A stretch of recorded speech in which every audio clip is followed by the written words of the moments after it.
சிறகடிக்க ஆசை சீரியல்ல அடுத்து வர எபிசோட்ல என்ன மாதிரியான ட்விஸ்ட் எல்லாம் இருக்க போகுதுங்கிறத இந்த வீடியோல பார்க்கலாம். சத்யா கிட்ட நேரா ரேகா போயிட்டு, சத்யா நான் உங்ககிட்ட ஒரு முக்கியமான விஷயம் பேசணும்னு சொல்லிட்டு சொல்றாங்க.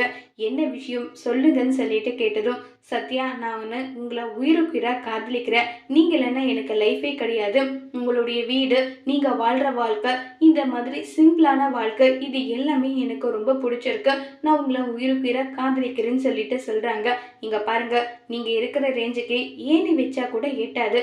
அப்படிப்பட்ட இடத்துல நீங்க இருக்கும்போது என்னால அதை எப்படிங்க ஏத்துக்க முடியும்? அதெல்லாம் என்னால ஏத்துக்க முடியாதுன்னு சொல்றாங்க.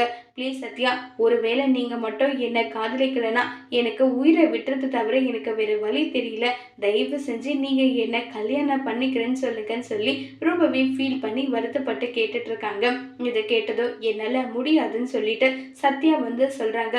சத்யா, ஒருவேளை நீங்க என்ன காதலிக்கலன்னா நான் கண்டிப்பா செத்துடுவேன்னு சொல்லிட்டு பிளாக்மெயில் எல்லாம் பண்றாங்க.